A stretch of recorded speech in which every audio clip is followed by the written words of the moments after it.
amigos de YouTube? Bienvenidos a un nuevo video. Bueno, en esta ocasión tendremos una plática muy interesante con un invitado muy especial. Estamos aquí con José Ibarra, un periodista que fue hace poco como corresponsal a la guerra de Rusia y Ucrania, un conflicto que empezó el 24 de febrero del 2022. Bueno, el conflicto pues sigue en pie, ¿no? Pero bueno, antes de empezar con esta plática que estará muy interesante, quiero decir un poco de información al respecto sobre José Ibarra. José Ibarra es un periodista con 18 años de experiencia, egresado de la Universidad Iberoamericana, 14 años en Síntesis TV. También colabora con distintos medios, Badabun, ¿sí? Y tiene su propia página, siempre en la noticia. Y bueno, pues esta entrevista tiene el objetivo de que nos platique más a fondo sobre su experiencia en la guerra, que fue como corresponsal. Dicho esto, pues empecemos, y agradezco que pues que me haya dado la entrevista, y también agradezco a la Preparatoria Federal de San Cárdenas por prestarme las instalaciones para poder llevar a cabo pues esta plática. Dicho esto, empecemos. Bueno, pues José, ¿algo que quieras decir antes de empezar? Gabriel, pues gracias por la invitación. Yo egresé precisamente de esta preparatoria de la Lázaro Cárdenas en Tijuana y encantado de platicar. Ahora sí que cualquier pregunta que tengan, pues con gusto la respondemos. Bueno, pues la primera pregunta que quiero pues formularte es de que pues cómo fue que tomaste esa difícil decisión de ir a la guerra, porque pues como sabemos pues es una decisión que no se toma a la ligera, pues es ir a la guerra y estás poniendo en riesgo tu vida. Así es, pues la verdad es que se presentó la situación. Desde hace un poquito más de un año y medio me independicé de medios tradicionales. Yo trabajé, como bien decía, 14 años en Síntesis TV, luego estuve 2 años en Periódico Frontera. Mientras estuve en la televisora combiné por unos 4 o 5 años con Radio Fórmula, entonces ya había hecho televisión, radio y periódico. Y pues ahora con la era digital decidí emprender por mi cuenta mi proyecto de Siempre la Noticia, y al momento de tomar esa decisión se abre también colaboraciones con muchos otros medios de carácter nacional o internacional. Uno de ellos es Badabun, que si bien iniciaron haciendo principalmente entretenimiento, ya con el paso del tiempo quisieron diversificar un poquito sus temas, y cuando vieron que yo ya estaba de manera independiente me invitaron a realizar algunos videos con ellos, más de corte informativo periodístico. Y ahí empezamos a colaborar. Empezamos con un video a la semana, luego aumentamos a 2, 3, luego se incorporaron las transmisiones en vivo, y después también me dijeron, oye, ¿puedes hacer videos fuera de Tijuana? Les dije, pues vamos calándole con un viaje a lo mejor corto. Hicimos uno a Chihuahua para realizar unos reportajes ahí, después Ciudad de México, después vino la oportunidad y si vas fuera del país también puedes realizar algunos videos fuera, pues vamos viendo alguna cobertura. Iniciamos con Venezuela, después me propusieron ir a Colombia cuando había protestas fuertes hace un poquito más de un año. Después hubo la oportunidad de ir a Haití y República Dominicana en un mismo viaje, porque son 2 países que comparten una misma isla.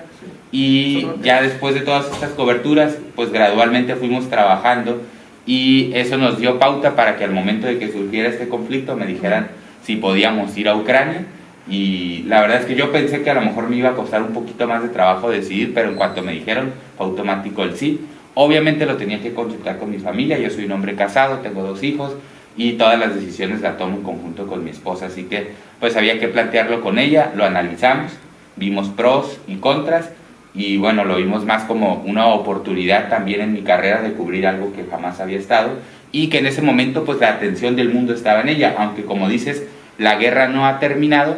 Pues sí, yo creo que ya la atención ha ido disminuyendo poco a poco mientras va avanzando el conflicto, lamentablemente, porque las tragedias siguen ocurriendo, hay muchas víctimas que siguen siendo de esta guerra, pero bueno, en ese momento era cuando me dijeron, acababa de estallar, en lo que hicimos pues toda la logística, porque implica comprar los vuelos, implica analizar el presupuesto, hacer contactos allá para ver quién nos va de cierta manera a recibir y mover en el país, etcétera. Entonces llegamos en la semana 2 de la guerra, y estuvimos la semana 2 y un poquito de la semana 3 en Ucrania. Bueno, pues ya nos explicó cómo fue que llegó allá. Ahora, que es lo más importante, queremos que nos platiques las experiencias que viviste al llegar allá. O sea, la verdad es que hay gente que ha ido, responsables como Lalo Salazar, que han ido a la guerra, y bueno, creo que han quedado pues traumados, yo creo, por todas las cosas que se han visto allá. Entonces queremos que nos cuentes pues las experiencias que viste allá, cómo afectó psicológicamente, y que pues qué tanto viste. No tanto, bueno, no lo catalogaría yo como traumado, pero sí impresionado, evidentemente. Sí, son situaciones muy difíciles, ¿no? El hecho de de ver a tanta gente huyendo, tanta gente sufriendo porque a lo mejor tiene un familiar herido, Sí. y pues fuimos testigos de muchos funerales, de muchas situaciones relacionadas con la muerte. Son miles de víctimas mortales que ha dejado este conflicto entre Rusia y Ucrania, así que pues sí, evidentemente todo eso te impresiona, pero al mismo tiempo pues vas cumpliendo una responsabilidad, entonces vas un poquito ya mentalizado a que vas a un escenario de guerra, y por lo tanto la mayor parte del contenido que vas a generar pues es de una índole negativa, pero siempre la percepción que tengo al realizar un tipo de contenido con, entre comillas, una perspectiva negativa, es con la idea de que nosotros como sociedad, para poder resolver un conflicto, primero debemos conocerlo. Y esa es la parte inicial, informar qué es lo que está ocurriendo, por más negativo que sea, porque si no conoces un problema, ¿cómo lo vas a resolver? Entonces lo primero es darlo a conocer tal y como es, y en base a eso, que como sociedad podamos llegar a tomar mejores determinaciones. Y digo como sociedad porque independientemente de que sea una decisión entre Rusia y Ucrania y sus autoridades, que son las que toman las principales decisiones, pues al final también inclusive la presión social de todo el mundo puede llegar a servir de una u otra manera en esas decisiones o influir. Así que pues esa era la idea, ir, reportar la realidad que estaba en ese momento, y en base a eso pues como sociedad tratar de tomar algunas decisiones. Ahora, pues sí, la pregunta es qué pues, experiencias pues tuviste ahí. De todo, básicamente cuestiones así que te pueda yo decir que nos impresionaron, obviamente todo lo que son los misiles, los bombazos, porque estuvimos alrededor de unos 6 o 7 días en la capital, en Kiev, y ahí sí ya los bombardeos son más constantes. Al momento de entrar a Ucrania hay 3 zonas, y esas 3 zonas, digo en este tiempo de guerra, también es más o menos el nivel del peligro. ¿Qué quiere decir? Por ejemplo, el nivel 1 o zona 1, podríamos decir, es en cuanto entras al país, que es por todos los países porque tiene frontera con varias naciones contrarias al lado o el territorio de Rusia. Digamos que aquí está Rusia y acá son todos los otros países. ¿Tú entraste por Esta zona 1, que es donde la mayoría de los ucranianos se fueron refugiando, huyendo hacia el lado contrario de Rusia, y ahí pues ya sea entrando a otros países y migrando, cada quien tomó algunas rutas, incluso muchos vinieron a México con la intención de cruzar a Estados Unidos principalmente. Entonces esa es la zona 1, ya te pones en riesgo porque el solo hecho de entrar al país pues ya estás en un país en guerra, y ahí ya hay un cierto riesgo, pero ahí es raro que llegue a caer un misil o un bombazo. Que algo muy curioso o característico, nosotros el primer día que entramos al país, que era precisamente a esa zona, es una ciudad que se llama Leópolis o el Lviv, que es donde está la mayor parte de los ucranianos que no han salido del país. Muchos no han salido porque los hombres, por ejemplo, de 18 a 60 años no pueden salir por ley, porque como hay guerra, la ley marcial les implica que si el ejército o las fuerzas armadas te necesitan, debes estar ahí. No quiere decir que ya todos están peleando, pero si hay la necesidad, por lo menos te van a hablar y tienes que estar ahí en el país. Entonces no puedes abandonar la nación, y eso implica que muchos se refugien en estas ciudades colindantes con los otros países para que sus familias sí estén afuera, pero los hombres adentro. Entonces hay mucha comunicación. Pasa algo así como Tijuana y San Diego, que hay muchos que a lo mejor no pueden cruzar a Estados Unidos, pero se comunican a través del muro. Entonces todo eso es la zona 1. La zona 2 sería la parte central, en donde ya está, por ejemplo, Kiev, la capital, y todos sus alrededores, y ahí el riesgo es que ya caen misiles y bombazos porque la distancia es mucho más cercana. Entonces en Kiev, por ejemplo, que ahí estuvimos, y ahí sí era constante, sonidos de alarma, bombazos, misiles, y los escuchas. O sea, haz de cuenta, tú estás aquí y no sé, a 1 kilómetro cae uno, y si la ciudad está en silencio, pues hasta vibra un poco la ventana, escuchas, abres la ventana y ahí está ya la columna de humo, pues hay que ir a cubrirla. O sea, ese tipo de situaciones lo vivimos constante. Y el nivel 3, a ese yo ya no llegué, y la gran mayoría de la prensa, me atrevo a decir casi prácticamente todos, ya no, que el nivel 3 es la línea de fuego. Básicamente ir a las zonas en donde ya están los rusos y ucranianos básicamente encontrándose y matándose. Y a ese nivel no llegamos nosotros, y yo dudo que alguien pues con un grado de conciencia realmente llegue hasta esa parte. Las zonas principales de ataque, ¿no? Y ahora se preguntarán, bueno, ¿y cómo vemos a veces imágenes de disparando o los enfrentamientos directos? Yo lo asumo principalmente a 2 situaciones. Una, que las fuerzas de Ucrania y de Rusia llevan a sus propios equipos como de comunicación, porque a ellos les interesa mucho dar a conocer que voy ganando. Entonces como que quieren de repente documentar si llegan y vencen a una célula del contrario. Entonces eso a lo mejor una. O dos, que ahora pues todo el mundo traemos celulares, y si hay personas todavía que se quedaron viviendo en algunas comunidades y de repente si el conflicto o una batalla sucede en una ciudad específica, pues la gente local lo llega a grabar con su celular y es los videos que vemos de repente en internet. Pero así ya alguien como reportero que ande así detrás, así básicamente grabando el disparo, es muy complicado, porque peligroso. Ahí ya es una línea de fuego, y además si te ve, por ejemplo, los rusos, pues no va a haber chance de acreditarte y decirle quién eres, simplemente te van a matar.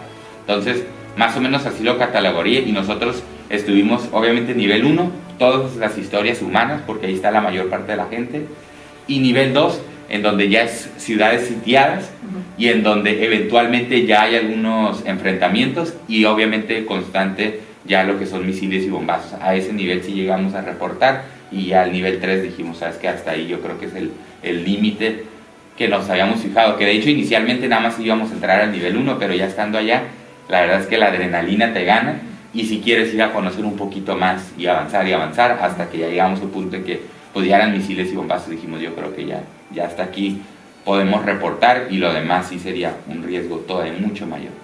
Sí, bueno, pues sí, muy interesante, pero ¿cuál fue la historia así como más? Porque pues ustedes estuvieron ahí escuchando historias de la población, de pues, la gente que venía huyendo de la guerra impactada, pues que de repente pues les quieren invadir su país, ¿no?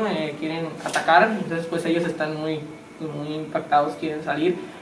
Pues quería ver cuál era la historia así que tú escuchaste más impactante de la población al intentar huir. Pues mira, fueron muchísimas las situaciones, pero algunas ahorita que recuerdo, cuando me preguntas, pues obviamente lo que tiene que ver con niños muertos, porque hubo también pues víctimas de menores fallecidos a raíz de un conflicto. Entonces pues yo soy padre de familia, entonces te pones a pensar pues que mis hijos murieran por un conflicto que no tienen ahora sí que nada que ver.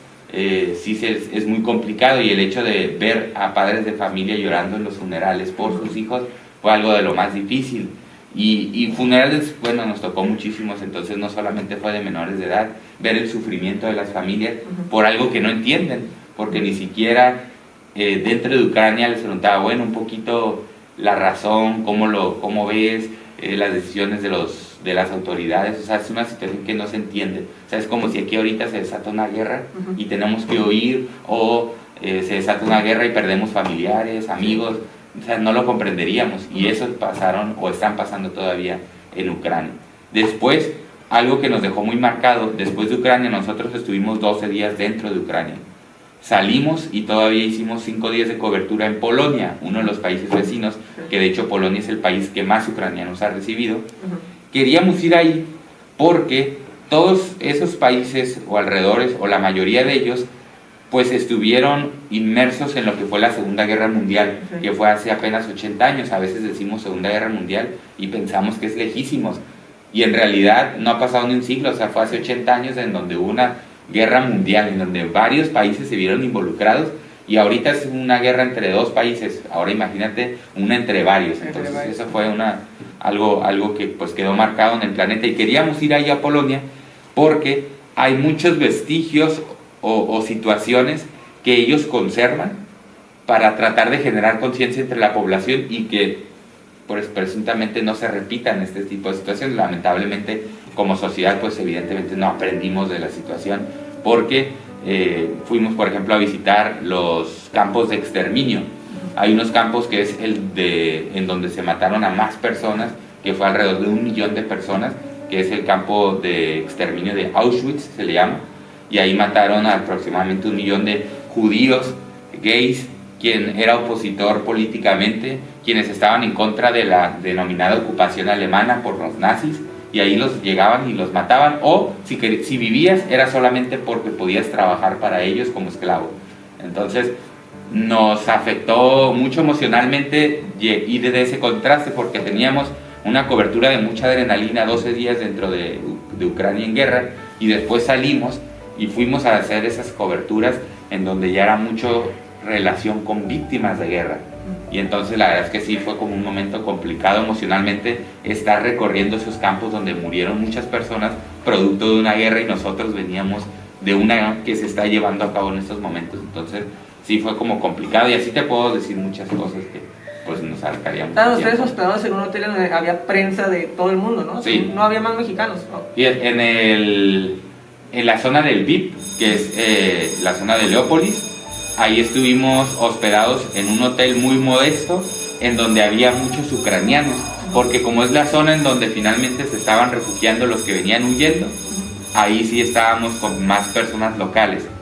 Y en Kiev, la capital, ahí sí de plano éramos pura prensa, era un hotel grande, era una torre en el mero centro, una de las plazas más turísticas, entre comillas, antes de la guerra, y habíamos puros de prensa, un edificio grande, y realmente, como decirte, no sé, el Gran Hotel, que es un hotel grande, y que bajábamos al lobby a desayunar o algo, y nada más habíamos puros de prensa.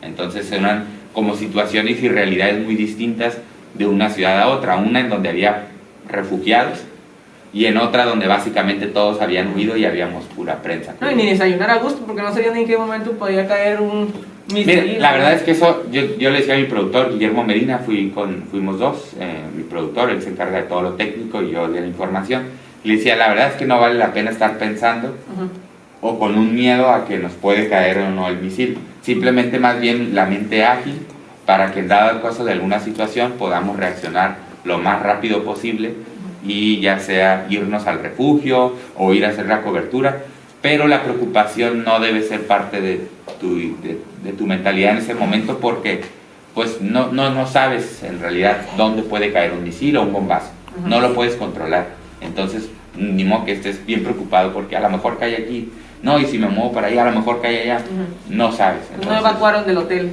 sí, o sea, sí escuchan y no evacuan. Es constante no es evacuación, más bien lo que haces es suena la alarma y casi todos allá tienen refugios antimisiles.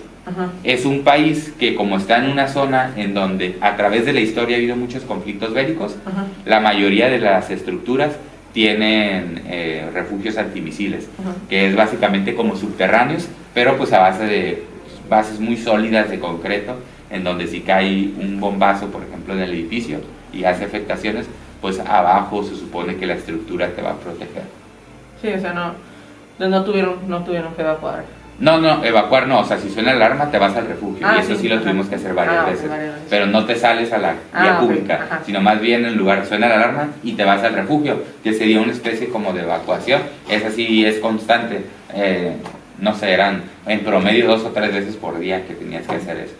Y otra, muchos ya están tan acostumbrados que de repente ya ni siquiera se iban al refugio, porque pues está sonando 1, 2 o 3 veces, y muchas veces que es que estos detectan los sistemas que salió un misil y que probablemente viene a la zona, entonces lo que hace a la gente es alertarla, y ya sea que a lo mejor el misil en su trayectoria se desvió y iba a otra parte, o que lo pudieron interceptar y mandar un antimisil, o sea, básicamente sale un misil y le mandan otro para estrellarlo en el aire.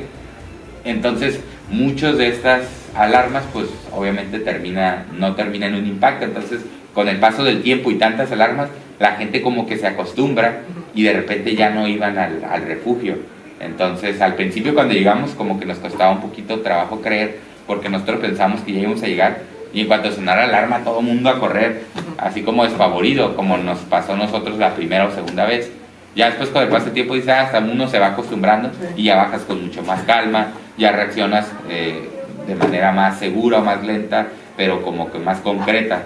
Y al final ya incluso en algunas, soy sincero, ya a veces ya ni íbamos, andábamos tan cansados que nos agarraba, por ejemplo, en la madrugada, porque no era nada más en el día.